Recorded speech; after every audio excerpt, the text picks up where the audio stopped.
भारत सरकार के सेहत मंत्रालय के वालों पंजाब के 4 ਜ਼ਿਲ੍ਹਿਆਂ ਅਤੇ ਚੰਡੀਗੜ੍ਹ ਨੂੰ ਕੋਰੋਨਾ ਵਾਇਰਸ ਦਾ ਹੌਟਸਪੌਟ ਐਲਾਨ ਦਿੱਤਾ ਗਿਆ ਹੈ। पंजाब के 4 ਜ਼ਿਲ੍ਹੇ ਹਨ मोहाली, नवांशहर, जलंधर और पठानकोट। इस दे नाल ही पूरे चंडीगढ़ ਨੂੰ हॉटस्पॉट ऐलान दिता गया है।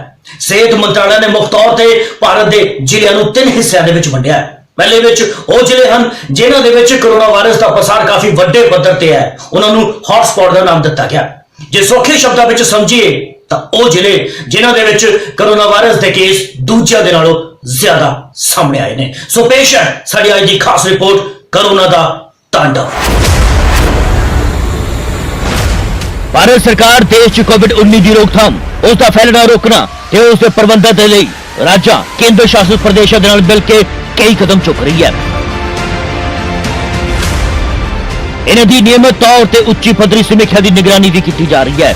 कोविड-19 के नाल निपटन के मद्देनजर देश के हर एक जिले नूं कुछ इस तरीके दे नाल वंडिया गया है। पहला हॉटस्पॉट जिले, दूजा नॉन हॉटस्पॉट जिले पर मामले दर्ज हुए, तीजा ग्रीन जोन जिले। इन हॉटस्पॉट जिले का मुख्य मापदंड यह है कि जिथे वध केस इस वेले दर्ज हो चुके हैं, जिथे मामले कुछ वधेरे तेजी दे नाल वध रहे हैं, भाव केसां दी डबलिंग रेट घट है। जिले नूं भी हस्पतालों का वर्गीकरण कुछ इस तरीके दे नाल खास तौर पर रखा गया है। मामूली या बहुत मामूली केसां दे लई Covid care centres, oxygen support की जरूरत वाले क्लिनिक तौर ते दरमियाने मामले दे लई कोविड हैल्थ सेंटर्स ਅਤੇ ਗੰਭੀਰ ਤੇ ਨਾਜ਼ੁਕ ਕੇਸਾਂ ਦੇ ਲਈ ਕੋਵਿਡ ਸਮਰਪਿਤ ਹਸਪਤਾਲ ਵੈਂਟੀਲੇਟਰ ਦੀ ਸਹੂਲਤ ਦੇ ਨਾਲ। ਹੌਟਸਪੌਟ ਦੇ ਵਿੱਚ 2 ਸ਼੍ਰੇਣੀਆਂ ਨੇ। ਪਹਿਲੀ ਸ਼੍ਰੇਣੀ ਵਿੱਚ ਉਹ ਜਿਨ੍ਹਾਂ ਵਿੱਚ ਉਹਨਾਂ ਜ਼ਿਲ੍ਹਿਆਂ ਦੇ ਨਾਮ ਨੇ ਜਿੱਥੇ ਮਰੀਜ਼ਾਂ ਦੀ ਗਿਣਤੀ ਕਾਫੀ ਜ਼ਿਆਦਾ ਹੈ। ਦੂਜੀ ਸ਼੍ਰੇਣੀ ਵਿੱਚ ਹੌਟਸਪੌਟ ਜ਼ਿਲ੍ਹੇ ਹਨ ਜਿਨ੍ਹਾਂ ਦੇ ਵਿੱਚ ਪੂਰਾ ਜ਼ਿਲ੍ਹਾ ਨਹੀਂ ਸਗੋਂ ਜ਼ਿਲ੍ਹੇ ਦੇ ਕੋਰੋਨਾ ਵਾਇਰਸ ਦੇ ਨਾਲ ਪ੍ਰਭਾਵਿਤ ਕਲਸਟਰ ਸ਼ਾਮਿਲ ਨੇ। ਦੂਜੀ ਸ਼੍ਰੇਣੀ ਦੇ ਵਿੱਚ ਪੰਜਾਬ ਦੇ 4 ਜ਼ਿਲ੍ਹੇ ਆਉਂਦੇ ਨੇ ਅਤੇ ਉਹਨਾਂ ਦੇ ਨਾਮ ਹੈ ਮਾਨਸਾ, ਅੰਮ੍ਰਿਤਸਰ, लुधियाना ते मोगा। जिले की दूसरी श्रेणी विच नॉन हॉटस्पॉट जिले भी हैं, यानी कि उत्थे कोरोना वायरस का पसारा ज्यादा नहीं है पर कुछ क्लस्टर विच हैं। पंजाब के इस श्रेणी दे विच 8 जिले आउंदे ने।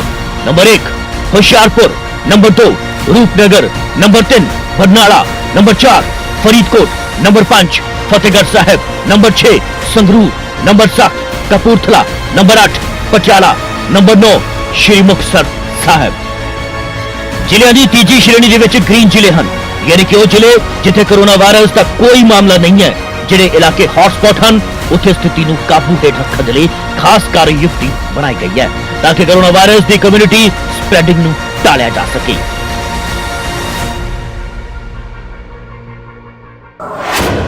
केंद्र सरकार के वालों दी जानकारी के मुताबिक हर सोमवार इन्हां ਜ਼ਿਲ੍ਹਿਆਂ की सूची च बदलाव किए जाएंगे, यानी कि हर हफ्ते ਜ਼ਿਲ੍ਹੇ के हालातों को पूर परखिया भी जाएगा, चंगी तरह वेख्या जाएगा। जिन्हां ਜ਼ਿਲ੍ਹਿਆਂ ਦੇ ਵਿੱਚ कोरोना की रोकथाम के लिए ਵੱਖ-ਵੱਖ तरीकों के नाल कार्रवाई की जाएगी और 28 दिनों तक इन्हां ਜ਼ਿਲ੍ਹਿਆਂ के हालातों के नाल बारीकी के नाल नजर भी रखी जाएगी। जेकर किसी जिले नूं रेड जोन या हॉटस्पॉट घोषित किया गया है तो उस जिले च कोरोना की रोकथाम के लिए लागू किए नियमों को 14 दिनों के लिए होर सख्त कर दिता जाता है। जे 14 दिनों में कोरोना का कोई नवा केस सामने नहीं आता है तो जिला नूं रेड जोन की थां ते ऑरेंज जोन दे विच शिफ्ट कर दिता जाता है, शामिल कर दिता जाता है। फिर अगले 14 दिनों के लिए इस महामारी की रोकथाम के लिए हर जरूरी कदम चुके जाएंगे।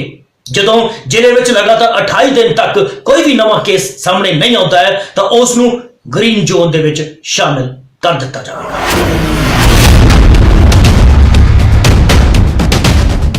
इस समय देश में 170 जिले रेड जोन दे विच शामिल किए गए हैं, जदों कि 207 जिलों नूं नॉन हॉटस्पॉट सूची दे विच रखा गया है। रेड जोन वाले 170 जिलों के विचों 123 जिले अजिहे ने जिथे सब तो वध 123 केस सामने आ चुके हैं हुण तक, जबकि बाकी 47 दे विच क्लस्टर बन चुके हैं। आओ तुहानूं ग्राफिक के जरिए दसदे हां कि किहड़े जिले रेड जोन दे विच शामिल ने। जे चंडीगढ़ की गल करिए तो चंडीगढ़ खुद एक रेड जोन दे विच शामिल है। जे दिल्ली की गल करिए तो दिल्ली दे विच south area, south east, Shahdara, पश्चिमी दिल्ली, उत्तरी दिल्ली, सेंट्रल दिल्ली ते नवी दिल्ली ते पूर्वी दक्षिणी दिल्ली ये सारे रेड जोन दे विच शामिल ने। ਅਤੇ ਇਸੇ ਤਰ੍ਹਾਂ ਦੇ ਨਾਲ ਅਗਰ ਜੇਕਰ ਹਰਿਆਣਾ ਦੀ ਗੱਲ ਕੀਤੀ ਜਾਵੇ ਤਾਂ ਹਰਿਆਣਾ ਦਾ ਨੂਹ, ਹਰਿਆਣਾ ਦਾ ਗੁਰੂਗ੍ਰਾਮ, ਹਰਿਆਣਾ ਦਾ ਪਲਵਲ, ਹਰਿਆਣਾ ਦਾ ਫਰੀਦਾਬਾਦ, ਇਹ ਸਾਰੇ ਰੈੱਡ ਜ਼ੋਨ ਦੇ ਵਿੱਚ ਸ਼ਾਮਿਲ ਨੇ। ਜੇਕਰ ਹੁਣ ਪੰਜਾਬ ਦੇ ਨੇੜਲੇ ਇਲਾਕੇ ਜੰਮੂ ਕਸ਼ਮੀਰ ਦੀ ਗੱਲ ਕੀਤੀ ਜਾਵੇ ਤਾਂ ਸ਼੍ਰੀਨਗਰ, ਬਾਂਦੀਪੋਰਾ, ਬਾਰਾਮੂਲਾ, ਜੰਮੂ, ਉਦਮਪੁਰ, ਕੁਪਵਾੜਾ, ਇਹ ਸਾਰੇ ਇਲਾਕੇ ਯਾਨੀ ਕਿ ਸਾਰੇ ਜ਼ਿਲ੍ਹੇ ਰੈੱਡ ਜ਼ੋਨ ਦੇ ਵਿੱਚ ਆ ਚੁੱਕੇ ਨੇ।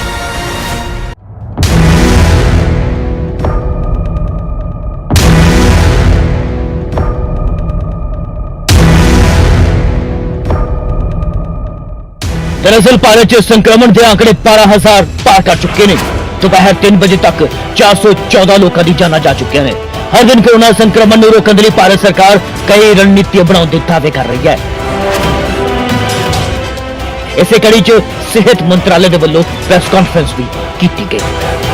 हमने अपने सारे जितने भी जिले हैं जो स्टेट से इंफॉर्मेशन के हिसाब से उनको 3 पार्ट में डिवाइड किया है। एक हॉटस्पॉट्स या रेड जोन डिस्ट्रिक्ट्स हैं, एक नॉन हॉटस्पॉट डिस्ट्रिक्ट्स हैं जहां पर कुछ केसेस आए हैं और कुछ ऐसे जिले हैं जहां पर कोई भी केस रिपोर्ट नहीं हुआ है। आज हमने जो स्टेट्स को लिखा है उसके हिसाब से हमने उनको बताया कि जहां पर भी मुख्यतः केसेस आए हैं, जो भी केसेस हमारे मतलब जिस जिलों से ज़्यादा आ रहे हैं वो हॉटस्पॉट के अंदर उसके तहत डिक्लेयर किए जाएंगे। उसके तहत वहां पर कंटेनमेंट प्लान ऑफ एक्शन किया जाएगा। उसमें करीब की एक रोलिंग टाइप ऑफ एक्सरसाइज है, तो उसमें करीब 170 जिले पाए गए हैं जो हॉटस्पॉट डिक्लेयर होंगे, 170। और इसके साथ ही जो नॉन हॉटस्पॉट डिस्ट्रिक्ट है जहां पर कुछ केसेस और पाए गए हैं जिनको हमने हॉटस्पॉट डिक्लेयर नहीं किया, लेकिन हम चाहते हैं कि वहां पर भी क्लस्टर कंटेनमेंट प्लान इंप्लीमेंट किया जाए और उनको पोटेंशियल हॉटस्पॉट्स हो सकते हैं तो उससे पहले ही उनको रोका जाए। वह करीब 207 जिले हैं। इसके साथ ही तीसरा इशू इसमें यह है कि हमने उन्हें कहा है कि हॉटस्पॉट जिले जो हैं उनके लिए जहां पर भी डबलिंग रेट यानी कि जहां पर केस के बढ़ने की गति काफी ज्यादा है उनको भी हॉटस्पॉट्स में डिक्लेयर किया जाए। जिला लेवल पर, स्टेट लेवल पर इसकी एनालिसिस की जाए और उसके तहत उस पर कार्य किया जाए। साथ ही हमने स्टेट्स को यह भी कहा है कि जो ये हॉटस्पॉट्स हमने आइडेंटिफाई किए हैं, इसके अलावा बिकॉज स्टेट्स इस बैटल को फील्ड पर लड़ रही हैं, इसके अलावा एडिशनल एरिया वो अगर कोई हॉटस्पॉट के रूप में डिक्लेयर करना चाहें, एडिशनल मेजर्स लेना चाहें तो वो ले सकते हैं। एक अजिही खबर जो तुहानू सोचण दे लई मजबूर कर सकती है। दरअसल कोरोना वायरस दे नाल जूझ रही है समाजिक दूरी का पालन कर रही दुनिया नू आने वाले 2 सालों के लिए यानी 2022 तक इसका पालन करते रहना होगा।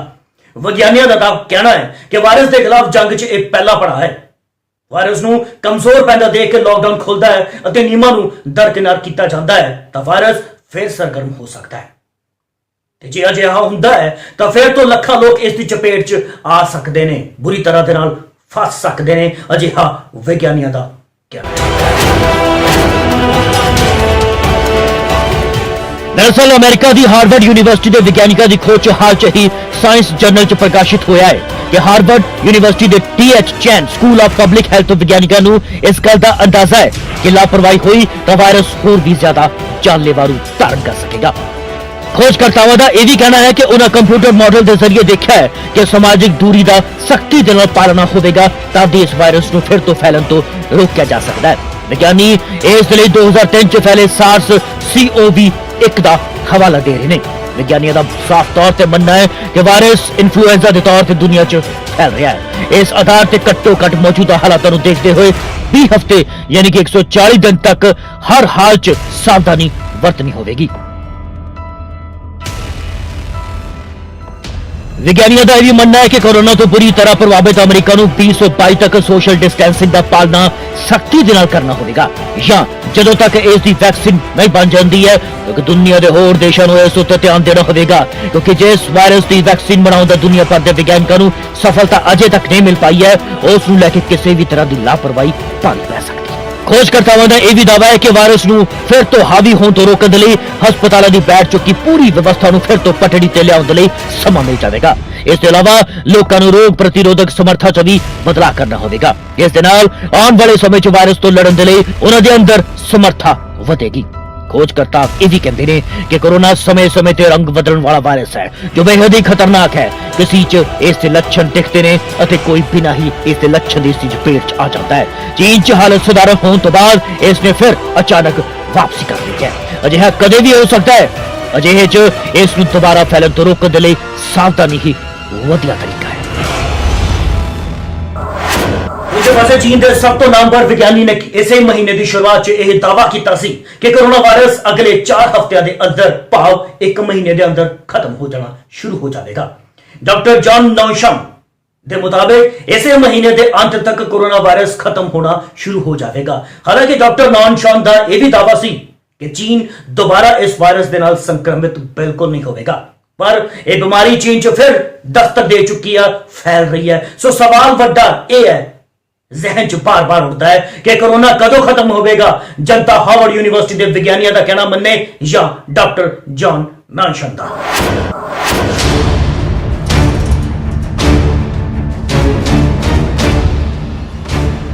ਪਰ ਜੇਕਰ ਹੁਣ ਇਸ ਮਸਲੇ ਤੇ WHO ਦੀ ਮੰਨੀਏ ਤਾਂ ਚੀਨ 'ਚ ਇਸ ਵਾਇਰਸ ਦੀ ਕਮੀ ਆਉਣ ਤੇ ਹੁਣ ਫਿਰ ਸ਼ੁਰੂਆਤ ਹੋਣ ਤੋਂ ਬਾਅਦ ਵੀ ਇਹ ਭਵਿੱਖਬਾਣੀ ਕਰਨਾ ਬੇहद ਜਲਦਬਾਜ਼ੀ ਹੋਵੇਗਾ ਕਿ ਕੋਰੋਨਾ ਕਦੋਂ ਖਤਮ ਹੋਵੇਗਾ।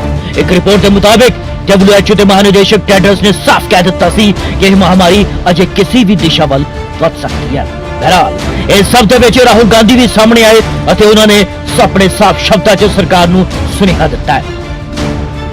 ਰਾਹੁਲ ਗਾਂਧੀ ਨੇ ਕਿਹਾ ਹੈ ਕਿ ਕੋਰੋਨਾ ਨੂੰ ਹਰਾਉਣ ਦੇ ਲਈ ਸਾਨੂੰ 2 ਪੱਧਰਾਂ ਤੇ ਕੰਮ ਕਰਨ ਦੀ ਸਖਤ ਲੋੜ ਹੈ। ਪਹਿਲਾ ਅਰਥ ਵਿਵਸਥਾ ਤੇ ਦੂਜਾ ਮੈਡੀਕਲ ਪੱਧਰ। ਇਹ ਨਹੀਂ, ਰਾਹੁਲ ਗਾਂਧੀ ਨੇ ਸਰਕਾਰ ਨੂੰ ਕੇਰਲ ਦੇ ਵਾਇਨਾਡ ਮਾਡਲ ਨੂੰ ਅਪਣਾਉਣ ਦੀ सलाह भी दी। लो सुनो। कोरोना से लड़ने के लिए आपको 2-3 स्ट्रेटेजिक चीजें एकदम करनी पड़ेंगी। दो फ्लैंक्स पे एक्शन चल रहा है, एक हेल्थ केयर मेडिकल, दूसरा इकोनॉमिक। आपके पास गोदाम में फूड सप्लाई है, उसको आप दीजिए। एकदम आप गरीब लोगों को फूड सप्लाई देना शुरू कीजिए। बहुत सारे गरीब लोग हैं जिनके पास राशन कार्ड नहीं है, उनको भी इंक्लूड कीजिए। तो फूड का एक सेफ्टी नेट तैयार कीजिए। न्याय योजना, डायरेक्ट पैसा 20% सबसे गरीब लोगों के बैंक अकाउंट में डालिए।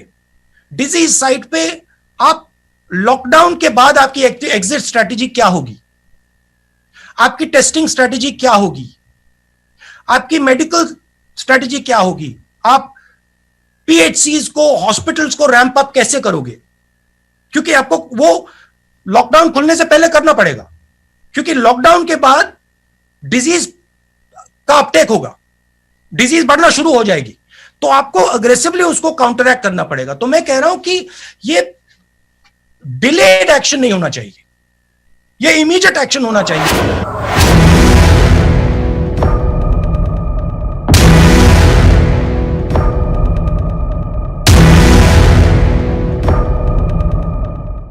दरअसल राहुल गांधी सोशल मीडिया के जरिए लाइव होए सन ਅਤੇ ਇਸੇ ਦੌਰਾਨ ਉਹਨਾਂ ਨੇ ਕਿਹਾ ਕਿ ਉਹਨਾਂ ਦੀਆਂ ਗੱਲਾਂ ਨੂੰ ਆਲੋਚਨਾ ਨਾ ਸਮਝਿਆ ਜਾਵੇ, ਸਗੋਂ ਇਸ ਨੂੰ ਇੱਕ ਸੁਝਾਅ ਸਮਝਿਆ ਜਾਵੇ। ਉਹਨਾਂ ਕਿਹਾ ਕਿ ਉਹ ਕੁਝ ਰਚਨਾਤਮਕ ਸੁਝਾਅ ਦੇਣਾ ਚਾਹੁੰਦੇ ਨੇ। ਉਹਨਾਂ ਆਪਣੇ ਇਸ ਲਾਈਵ 'ਚ ਕੁਝ ਮਾਹਿਰਾਂ ਦੇ ਨਾਲ ਕੀਤੀਆਂ ਆਪਣੀਆਂ ਗੱਲਾਂ ਸਾਂਝੀਆਂ ਕੀਤੀਆਂ। ਉਹਨਾਂ ਲਾਕਡਾਊਨ ਨੂੰ ਰੈੱਡ ਬਟਨ ਵੀ ਦੱਸਿਆ। और की ਕਿਹਾ ਰਾਹੁਲ गांधी ने, लो सुनो। जो कमजोर लोग हैं, न्याय योजना टाइप ऑफ योजना, डायरेक्ट मनी, सीधा पैसा सबसे गरीब लोगों के बैंक अकाउंट में, भोजन, स्मॉल एंड मीडियम इंडस्ट्रीज के लिए प्रोटेक्शन प्लान, जो हमारी स्ट्रेटेजिक कंपनीज हैं बड़ी वाली, जो बहुत कनेक्टेड कंपनीज हैं, उनके लिए प्रोटेक्शन, और जो वायरस है उसको रोकने के लिए स्ट्रेटेजी। डिक्लेरेशन ऑफ विक्ट्री नहीं करनी है, क्योंकि यह लंबी लड़ाई है। इसमें सबको मिलकर एक साथ लड़ना है। आज देश के साथ, देश को एक करके वायरस से लड़ने का टाइम है, क्योंकि अगर हमने एक साथ ये काम कर दिया तो हिंदुस्तान दूसरी जगह पहुंच जाएगा, बहुत पॉजिटिव रिजल्ट आएगा, बहुत फायदा मिलेगा। ये एक प्रकार से हमारे देश के लिए टेस्ट है, और हमें ये इस टेस्ट को एम्ब्रेस करना चाहिए, डरने की कोई जरूरत नहीं। दुनिया भर च इस बीमारी का इलाज लभन की होड़ लग चुकी है, ਅਤੇ ਇਸ ਰੇਸ 'ਚ 6 ਭਾਰਤੀ ਕੰਪਨੀਆਂ ਵੀ ਕੋਰੋਨਾ ਵਾਇਰਸ ਦੇ ਇਸ ਕਹਿਰ ਨੂੰ ਰੋਕਣ ਦੇ ਲਈ ਵੈਕਸੀਨ ਬਣਾਉਣ ਜਾਂ ਕਹੋ ਕਿ ਇਸ ਦਾ ਇਲਾਜ ਲੱਭਣ ਦੇ ਲਈ ਕੰਮ ਕਰ ਰਹੀਆਂ ਨੇ। ਪਰ ਚੋਟੀ ਦੇ ਭਾਰਤੀ ਵਿਗਿਆਨੀਆਂ ਦਾ ਸਾਫ਼ ਤੌਰ ਤੇ ਮੰਨਣਾ ਹੈ ਕਿ 2021 ਤੋਂ ਪਹਿਲਾਂ ਇਸ ਦੌੜ ਨੂੰ ਜਿੱਤਣਾ ਸ਼ਾਇਦ ਸੰਭਵ ਨਹੀਂ ਹੋਵੇਗਾ। क्योंकि दुनिया भर च इस वायरस का तेजी नाल फैलण दी सब तो वड्डी जो वजह है वो वैक्सीन नूं बनाउण दे विच सब तो वड्डी रुकावट साबित हो रही है।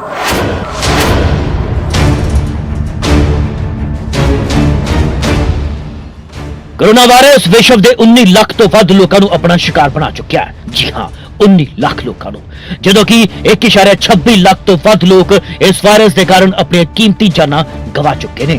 ਦੁਨੀਆ ਭਰ ਦੇ ਵਿਗਿਆਨਿਕ ਇਸ ਕੋਰੋਨਾ ਨੂੰ ਕਾਲ ਨੂੰ ਰੋਕਣ ਦੀ ਕੋਸ਼ਿਸ਼ ਕਰ ਰਹੇ ਨੇ। ਇਸ ਦਾ ਇਲਾਜ ਲੱਭਣ ਦੀ ਕੋਸ਼ਿਸ਼ ਚੱਲ ਰਹੀ ਹੈ। फरीदाबाद स्थित translate health science and technology institute के कार्यकारी निर्देशक गगनदीप कंग के मुताबिक कोरोना ਨੂੰ ਹਰਾਉਣ ਦੇ ਲਈ ਜਿਸ ਤਰੀਕੇ ਦੇ ਨਾਲ ਲਗਾਤਾਰ ਖੋਜ ਕੀਤੀ ਜਾ ਰਹੀ ਹੈ, ਇਸ ਨੂੰ ਹਰਾਉਣ ਦੇ ਯਤਨ ਕੀਤੇ ਜਾ ਰਹੇ ਨੇ, ਉਹ ਵਾਕਈ ਬੇਮਿਸਾਲ ਨੇ। ਪਰ ਕੰਗ, ਜਿਨ੍ਹਾਂ ਨੂੰ ਸੀਪੀਆਈ ਦੇ ਵਾਈਸ ਚੇਅਰਮੈਨ ਵਜੋਂ ਵੀ ਨਿਯੁਕਤ ਕੀਤਾ ਗਿਆ ਹੈ, ਉਹਨਾਂ ਦਾ ਕਹਿਣਾ ਹੈ ਕਿ ਕਿਸੇ ਵੀ ਵੈਕਸੀਨ ਦੀ ਜਾਂਚ ਦੀ ਪ੍ਰਕਿਰਿਆ ਬਹੁਤ ਪੱਧਰੀ, ਗੁੰਝਲਦਾਰ ਅਤੇ ਚੁਣੌਤੀਆਂ ਦੇ ਨਾਲ ਭਰੀ ਹੁੰਦੀ ਹੈ। ਇਸ ਦੇ ਚੱਲਦੇ ਭਾਵੇਂ SARS-CoV-2 ਜਾਂ ਆਮ ਭਾਸ਼ਾ 'ਚ ਜਿਸ ਨੂੰ ਅਸੀਂ COVID-19 ਜਾਂ ਕੋਰੋਨਾ ਕਹਿੰਦੇ ਆ, ਉਸ ਦਾ ਇਲਾਜ ਲੱਭਣ 'ਚ ਭਾਵੇਂ ਬਾਕੀ ਬਿਮਾਰੀਆਂ ਵਾਂਗ ਸ਼ਾਇਦ 10 ਸਾਲ ਨਹੀਂ ਲੱਗਣਗੇ, ਪਰ ਇਸ ਨੂੰ ਸੁਰੱਖਿਅਤ, ਪ੍ਰਭਾਵਸ਼ਾਲੀ ਅਤੇ ਵੱਡੇ ਪੱਧਰ ਤੇ ਉਪਲਬਧ ਕਰਵਾਉਣਾ ਇੱਕ ਬਹੁਤ ਵੱਡੀ ਚੁਣੌਤੀ ਹੋਵੇਗੀ ਅਤੇ ਇਸ 'ਚ ਘੱਟੋ-ਘੱਟ 1 ਸਾਲ ਦਾ ਸਮਾਂ ਜ਼ਰੂਰ ਲੱਗ ਸਕਦਾ ਹੈ। केरला के Rajiv Gandhi centre for biotechnology के मुख्य वैज्ञानिक अधिकारी श्री कुमार ਅਤੇ Hyderabad CSIR centre for cellular ਅਤੇ परमाणु बायोलॉजी के डायरेक्टर राकेश मिश्रा का भी मानना है कि एक टीके ਨੂੰ विकसित होने ਵਿੱਚ कई साल लग सकते हैं। कोरोना का भी कोई टीका अजा वैक्सीन इस साल उपलब्ध नहीं है, क्योंकि टेस्टिंग के ਵੱਖ-ਵੱਖ ਪੱਧਰਾਂ ਨੂੰ पार ਕਰਨ ਅਤੇ फिर इस ਨੂੰ मंजूरी मिलने च काफी समय लगता है। बहरहाल हुण तुहानूं दसदे हां कि किसी टीके या वैक्सीन की जांच किस तरह की जाती है। वैक्सीन की जांच की शुरुआत जानवरों तो की जाती है। लैब टेस्टिंग दौरान जानवरों के ਵੱਖ-ਵੱਖ पड़ावां ते वैक्सीन की जांच की जाती है। मनुखी जांच का पहला पड़ाव बेहद घट लोगों तो शुरू होता है। पहले पड़ाव च इसके सुरक्षित साबित होने ते दूजे पड़ाव च कुछ 100 लोगों ते इसकी जांच की जाती है। दूजे पड़ाव के दौरान बीमारी के विरुद्ध टीके के प्रभावों को जांचा जाता है। तीजे पड़ाव च टीके की बीमारी को रोकने की क्षमता का टेस्ट कई हजार लोगों ते किया जाता है। वैक्सीन की कार्यकुशलता की जांच कई महीने लग सकते हैं। वैक्सीन तैयार होने तो बाद भी जांचा जाता है कि वायरस के सारे बदलते रूपों के कारगर है या नहीं। वर्ल्ड हेल्थ ऑर्गेनाइजेशन यानी WHO के अनुसार हुण तक लगभग 70 वैक्सीन का प्री क्लिनिकल टेस्ट करवाया गया है और जो लैब्स में सफलता मिली तो घट्टो-घट्ट 3 ਨੂੰ मनुखी यानी ह्यूमन टेस्टिंग के लिए इजाजत दी जाती है। भारत में जायड्स कोडिला 2 टीकियां ते serum institute biological Bharat biotech immunologicals ਅਤੇ माइंडवैक्स एक टीके उत्ते काम कर रही ने, पर WHO ने अपनी लिस्ट च जायडस कैडिला ਅਤੇ सीरम इंस्टीट्यूट ਨੂੰ ही शामिल किया है। ਹੁਣ ਤੁਸੀਂ ਜਾਣਨਾ ਚਾਹੋਗੇ ਕਿ ਆਖਿਰ ਕਿਹੜੇ ਦੇਸ਼ਾਂ ਦੇ ਵੱਲੋਂ ਇਸ ਵੱਲ ਕਿੰਨਾ ਕੰਮ ਕੀਤਾ ਜਾ ਰਿਹਾ ਹੈ, ਜਾਂ ਇਹ ਕਹਿ ਲਈਏ ਕਿ ਕਿਹੜੇ ਦੇਸ਼ਾਂ 'ਚ ਕਿੰਨੀਆਂ ਰਿਸਰਚ ਕੀਤੀਆਂ ਜਾ ਰਹੀਆਂ ਨੇ। 40% खोज उत्तरी अमरीका में हो रही है, जबकि चीन और यूरोप के 18% की हिस्सेदारी है। एशिया और आस्ट्रेलिया की भी इस खोज 18% की हिस्सेदारी है। हिंदू मुस्लिम वाली राजनीति दे दरअसल तबलीगी जमात का शर्मनाक कारा असी सारे देख चुके हैं। उस एक घटना ने बेहद वड्डा सवाल और शंका लोगों ते सरकारां दे दिलां दे विच पैदा कर दी। पर झूठ यह भी नहीं है कि कई सियासतदान इससे कुछ वाधू हिंदू मुस्लिम करन लग पे। कपिल मिश्रा ने भी बीते दिन बांदरा नूं लैके एक ट्वीट किया सी, जिस तो बाद सियासत काफी पक चुकी है ते हुण वाइब्रेंट कहे जाने वाले गुजरात च भी अजिहियां शर्मनाक तस्वीरां निकल के सामने आईयां ने।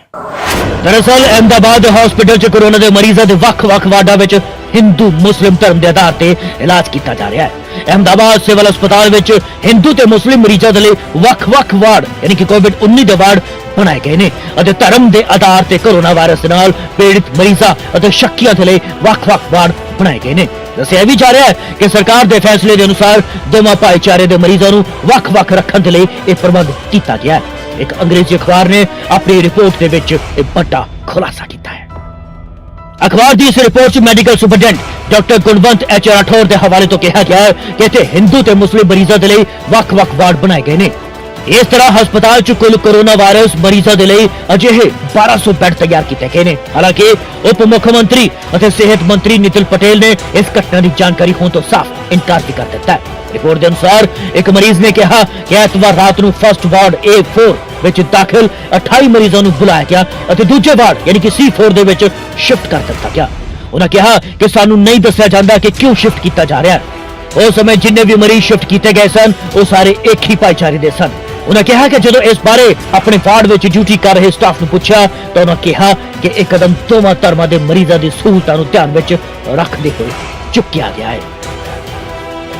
ਇਸ ਦੇ ਨਾਲ ਹੀ ਹਸਪਤਾਲ ਦੇ ਮੈਡੀਕਲ ਸੁਪਰਡੈਂਟ ਡਾਕਟਰ ਗੁਣਵੰਤ ਰਾਠੌਰ ਨੇ ਇਸ ਬਾਰੇ ਕਿਹਾ ਕਿ ਆਮ ਤੌਰ ਤੇ ਹਸਪਤਾਲਾਂ ਦੇ ਵਿੱਚ ਔਰਤਾਂ ਅਤੇ ਮਰਦਾਂ ਦੇ ਲਈ ਵੱਖ-ਵੱਖ ਵਾਰਡ ਹੁੰਦੇ ਨੇ, ਪਰ ਇੱਥੇ ਸਾਡੇ ਕੋਲ ਕੋਰੋਨਾ ਵਾਇਰਸ ਤੇ ਹਿੰਦੂ ਮੁਸਲਿਮ ਮਰੀਜ਼ਾਂ ਤੋਂ ਇਸ ਪ੍ਰਬੰਧ ਦਾ ਕਾਰਨ ਪੁੱਛਿਆ ਤਾਂ ਉਹਨਾਂ ਕਿਹਾ ਕਿ ਸੂਬਾ ਸਰਕਾਰ ਦੇ ਆਦੇਸ਼ਾਂ ਤੇ ਕੀਤਾ ਗਿਆ ਹੈ, ਜਦਕਿ ਸੂਬਾ ਸਰਕਾਰ ਇਹਨਾਂ ਚੀਜ਼ਾਂ ਤੋਂ ਸਾਫ਼ ਇਨਕਾਰ ਕਰ ਰਹੀ ਹੈ। ਰਿਪੋਰਟ ਦੇ ਅਨੁਸਾਰ ਹਸਪਤਾਲ ਵਿੱਚ ਦਾਖਲ ਹੋਣ ਵਾਲੇ ਪ੍ਰੋਟੋਕਾਲ ਦੇ ਅਨੁਸਾਰ ਇੱਕ ਕੋਰੋਨਾ ਸ਼ੱਕੀ ਮਰੀਜ਼ ਨੂੰ ਵਾਇਰਸ ਦੀ ਪੁਸ਼ਟੀ ਹੋਣ ਤੋਂ ਬਾਅਦ ਵੱਖਰੇ ਵਾਰਡ 'ਚ ਰੱਖਿਆ ਜਾਂਦਾ ਹੈ। ਹਸਪਤਾਲ 'ਚ ਭਰਤੀ ਹੋਏ 186 ਲੋਕਾਂ ਦੇ ਵਿੱਚੋਂ 150 ਲੋਕ ਕੋਰੋਨਾ ਪੋਜ਼ਿਟਿਵ ਨੇ। ਇੱਕ ਅੰਗਰੇਜ਼ੀ ਅਖਬਾਰ ਨੇ ਹਸਪਤਾਲ ਦੇ ਸੂਤਰਾਂ ਦੇ ਹਵਾਲੇ ਤੋਂ ਕਿਹਾ ਹੈ ਕਿ 150 ਮਰੀਜ਼ਾਂ ਦੇ ਵਿੱਚੋਂ 40 ਮੁਸਲਮਾਨ। ਹਾਲਾਂਕਿ ਇਸ ਮਸਲੇ ਤੇ ਉਪ ਮੁੱਖ ਮੰਤਰੀ ਨਿਤਿਨ ਪਟੇਲ ਦਾ ਸਾਫ਼ ਤੌਰ ਤੇ ਕਹਿਣਾ ਹੈ ਕਿ ਉਹਨਾਂ ਨੂੰ ਅਜਿਹੇ ਫੈਸਲੇ ਬਾਰੇ ਕੋਈ ਜਾਣਕਾਰੀ ਨਹੀਂ ਹੈ। ਆਮ ਤੌਰ ਤੇ ਮਰਦਾਂ ਅਤੇ ਔਰਤਾਂ ਦੇ ਲਈ ਵੱਖ-ਵੱਖ ਵਾਰਡ ਬਣਾਏ ਜਾਂਦੇ ਨੇ, ਉਹਨਾਂ ਦਾ ਪ੍ਰਬੰਧ ਕੀਤਾ ਜਾਂਦਾ ਹੈ। ਉਹਨਾਂ ਕਿਹਾ ਕਿ ਇਸ ਬਾਰੇ ਪੁੱਛਗਿੱਛ ਕਰਾਂਗੇ, ਪੜਤਾਲ ਹੋਵੇਗੀ। ਦੱਸ ਦਈਏ ਕਿ ਗੁਜਰਾਤ ਵਿੱਚ ਕੋਰੋਨਾ ਵਾਇਰਸ ਦੇ ਮਰੀਜ਼ਾਂ ਦੀ ਗਿਣਤੀ 737 ਪਾਰ ਕਰ ਚੁੱਕੀ ਹੈ। ਗੁਜਰਾਤ ਵਿੱਚ ਕੋਰੋਨਾ ਦੇ ਕਾਰਨ 26 ਲੋਕਾਂ ਦੀ ਮੌਤ ਹੋਣ ਦੀ ਖਬਰ ਹੈ ਅਤੇ ਲਗਭਗ 60 ਲੋਕਾਂ ਨੂੰ ਠੀਕ ਹੋਣ ਮਗਰੋਂ ਹਸਪਤਾਲ ਤੋਂ ਛੁੱਟੀ ਵੀ ਦਿੱਤੀ ਜਾ ਚੁੱਕੀ ਹੈ।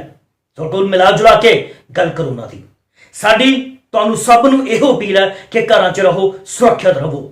ਚੰਡੀਗੜ੍ਹ ਤੋਂ ਨੀਰਜ ਬਾਲੀ ਅਤੇ ਨਿਊਜ਼ ਡੈਸਕ ਤੋਂ ਲਵਪ੍ਰੀਤ ਅਤੇ ਆਰਤੀ ਦੇ ਨਾਲ ਨਿਊਜ਼ 18 ਪੰਜਾਬ।